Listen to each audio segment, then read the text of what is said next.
introduction, Miss Mary Ann Tan.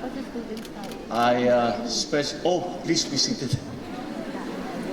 I am especially grateful for your remembering that the PICC is one of the facilities that was built around the cultural center of the Philippines, most notably by my mother. And this has remained to be the premier convention center. And I have to comment that napakapalad din yung mga graduate na napaka-social naman nitong pag-graduatean pa ninyo yung PICC na napakaganda at napakasikat.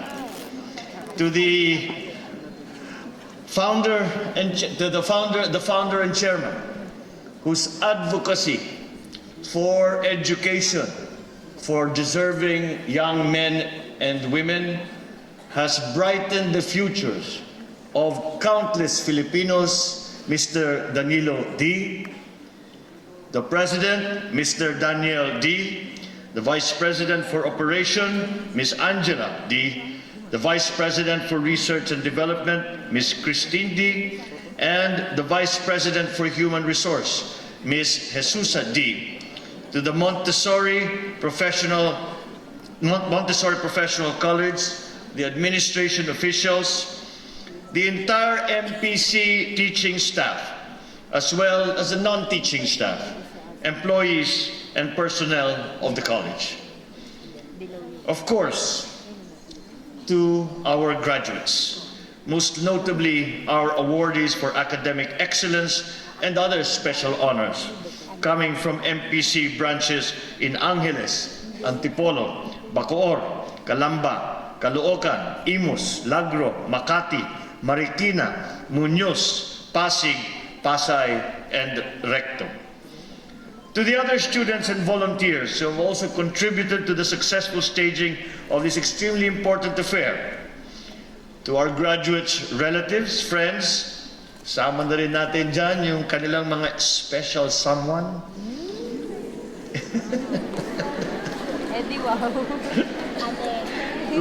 who are here today to help our graduates commemorate this special day.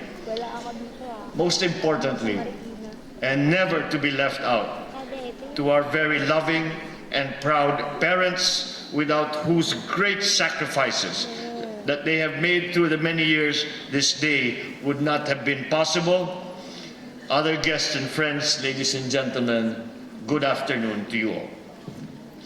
Thank you very much for inviting me to join all of you this afternoon in this most momentous occasion in the lives not only of our graduating students, but also of their parents, their families, and their loved ones. I share in the abundant joy that radiates throughout the hall this afternoon.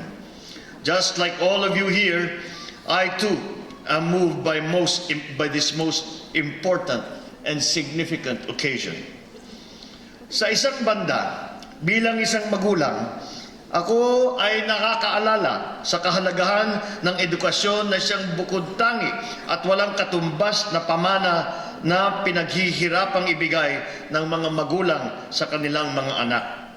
Sa kabilang banda naman, bilang isang mambabatas at lingkod bayan, nasisiyahan akong masaksihan ang pagdating ng panibagong mga manggagawang Pilipino na siyang malaking dahilan na patuloy at maayos ang patakbo ng ating ekonomiya patungo sa kaunlaran ng ating minamahal na Pilipinas.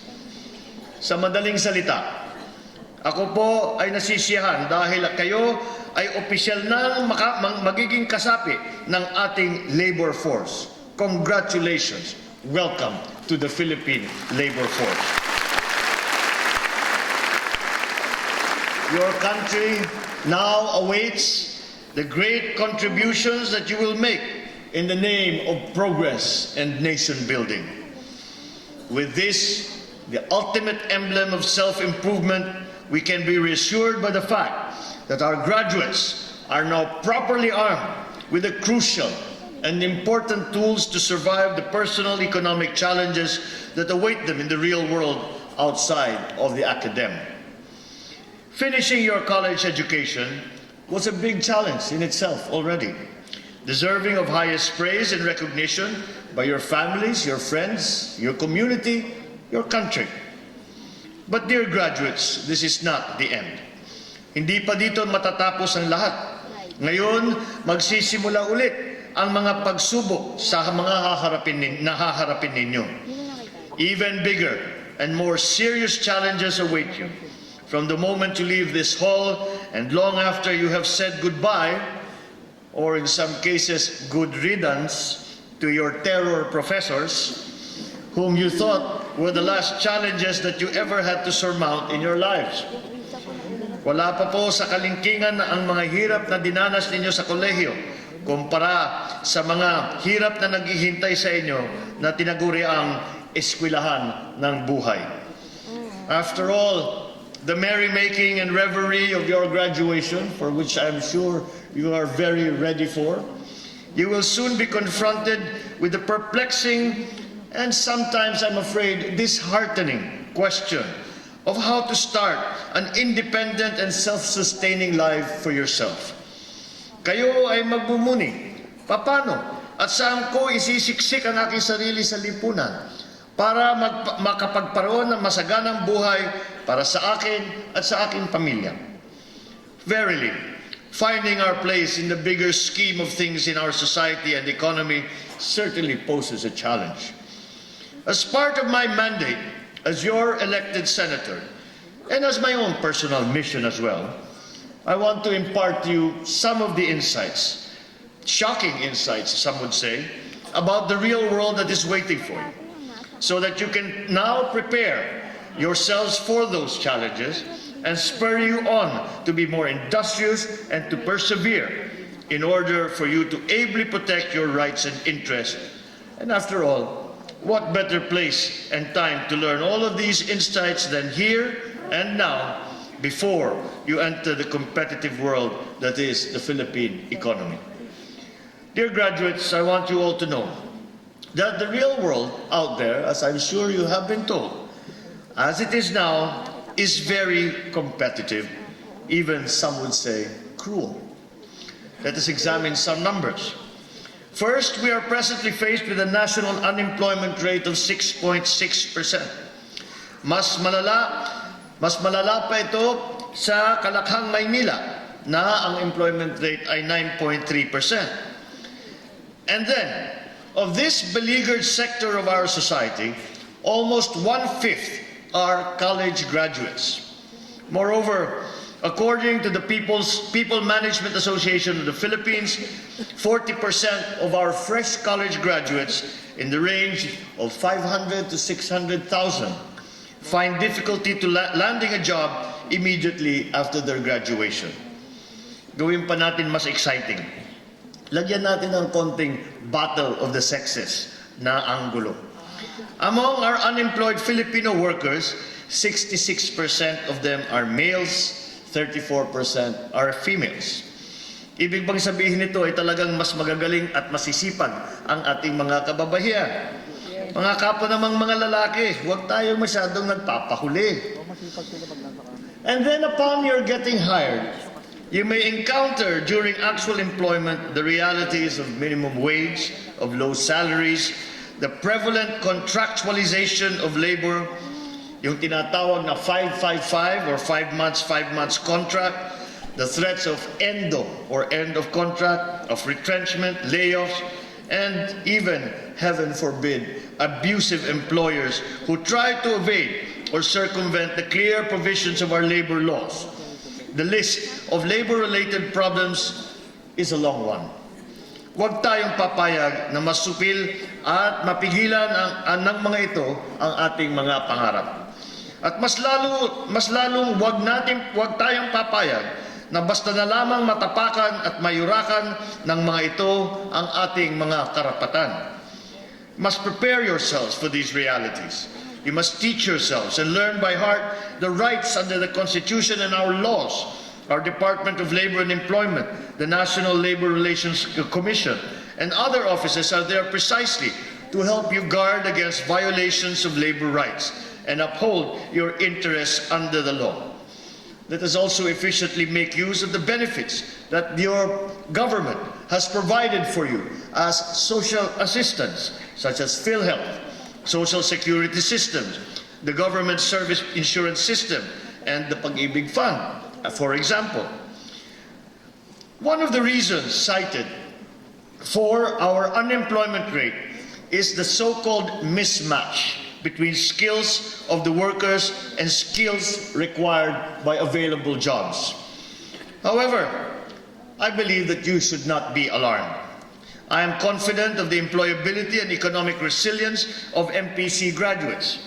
I see that the courses offered by your school are directly attuned to the list of the Department of Labor and Employment of in-demand and hard-to-fill jobs in our economy for the years 2013 until 2020. Ibig sabihin, meron namang nag-aantay ng mga trabaho na akma at tamang-tama sa inyong mga natapos na kurso.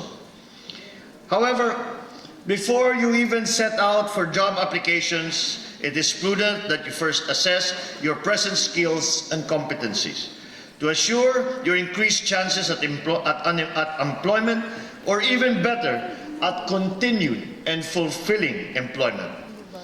First, for possible government employment, you may have to review and take the civil service examinations to determine if you have the required skills and knowledge for government service. For private employment, the PIMAP cites a 2010 study that suggests that members of the Filipino workforce have to make sure that they possess functional skills that are necessary in the market, the labor market that you will be joining today. These are skills that are demanded by today's very competitive and aggressive standards in every industry. These essential skills are: 1. Critical thinking. 2. Initiative. 3. Effective communication skills. Critical thinking is the ability to solve actual workplace problems, usually by exercising some multitasking and trying to face the situations and prioritize challenges. Initiative is the skill of being able to foresee situations and not wait to be told what to do, but to be able to come up with a plan on your own and individually be a force within your organization for the betterment of that organization. Effective communication is competence in the language of business, in the jargon that any sector will have, any sector that you will choose to enter. This is important because we cannot move any organization forward without proper communication amongst not only the individuals, but the different sections, the different departments of that organization. Your college, though, has set you on the right path of learning, but it's now up to you to further enhance the lessons learned in college. Isang magandang halimbawa, ang Metro Manila ngayon ay ikalawa sa buong mundo sa pagiging destinasyon ng business process outsourcing at information and communications technology.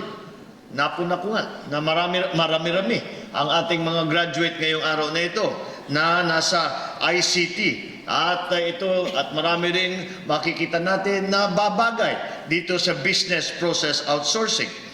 At meron pang ibang mga lugar na lumalakas ang BPO potential tulad ng Laguna at sa Clark. And arguably, this is because of the Filipinos' proficiency and adaptability in the English language. Not to mention, magaling tayo na magkaroon bigla ng mga Western accent. Hindi lang daw tayo kasi marunong mag-English, magaling pa rin tayo mag-slang. Akala ng kausap ninyo, puro mga Amerikano kayong lahat ng kausap nila. Let us also not forget the career option of foreign or overseas employment, an option which close or around 8 million of our nationals have chosen.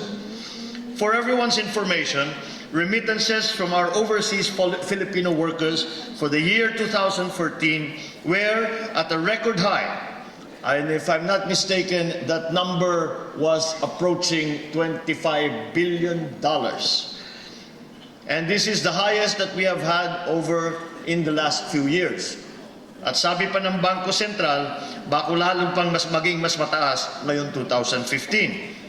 If working overseas is part of your career plans, then I suggest start early and hone your skills and competencies to bring them to par with international standards. Dahil ang magiging kakompetensya ninyo ay mga galing sa iba't ibang lugar. At ang pagtingin sa inyo ng mga prospective employer ninyo ay kung kayo ba, kung kaya ninyo na makipagsabayan sa international marketplace. Dahil nga, napapag-usapan, I'm sure narinig na rin niyo ito, na ang mundo ngayon is highly globalized. Ibig sabihin ay hindi ang mga malalaking korporasyon, ang malalaking organisasyon ay hindi lamang na nanggagaling sa isang lugar, sa isang bansa, kung hindi ito ay nakakalat sa iba't ibang lugar. Kaya isinasabi ang patakbo ngayon ng kahit na anong negosyo, ang patakbo ng kahit na anong business operation ay global. Dahil kailangan natin tignan kung ano ang nangyayari, hindi lamang kung nasaan tayo, kung hindi kung ano ang nangyayari sa mga iba't ibang lugar. So this early, you might even want to start learning the language on culture of the country that you're targeting. But if you do not want to leave your homeland behind, at sino nga naman ang may gustong umalis at mahiwalay sa ating mga pamilya at mahal sa buhay, there are plentiful opportunities available for you here. I am of the firm belief that opportunities abound in the entire country, and not just here in Metro Manila. Napakalaki ng potensyal ng ekonomiya ng ating bansa at napakarami ng mga oportunidad na nag-aantay. Kailangan lamang natin magsipag at magtiyaga upang ito'y hanapin at ito'y ating makamit at marating. Government and private sector shall be relying on you, as they will surely be needing strong and able men and women to accomplish these tasks and help in the operations of businesses and investment activities calculated to induce economic activity and development in our country. So let us all be prepared to jump aboard this speeding train.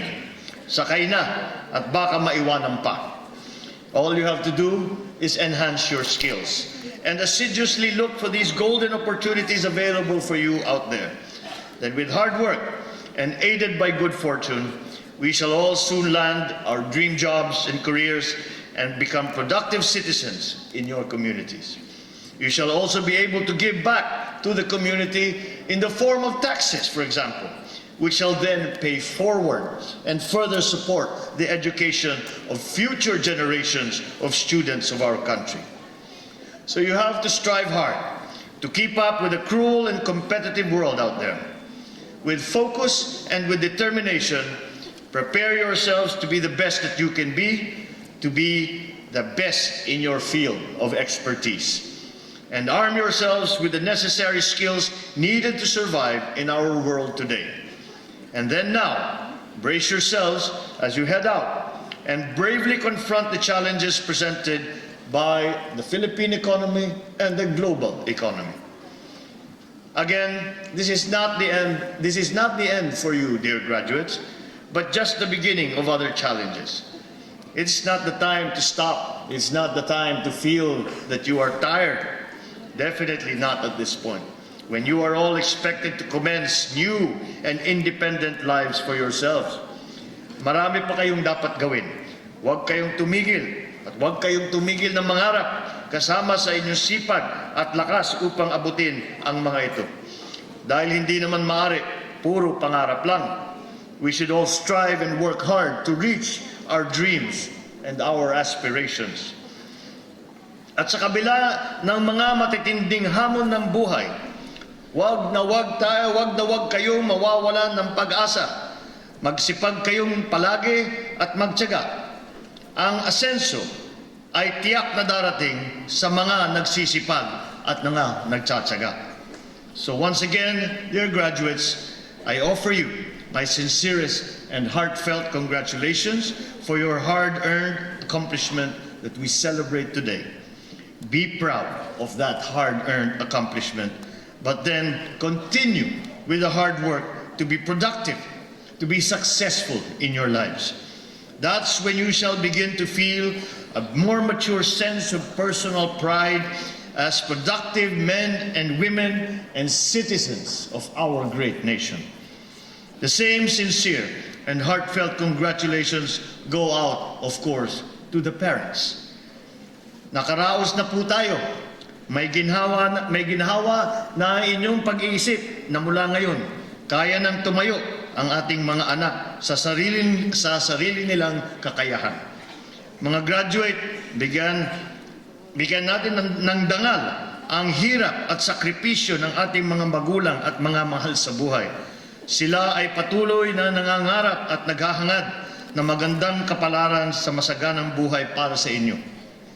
And last but not least, let us not forget to congratulate and thank our educators and administrators. To you, I say, kudos for yet another job well done with this fine crop of graduates for the year 2015.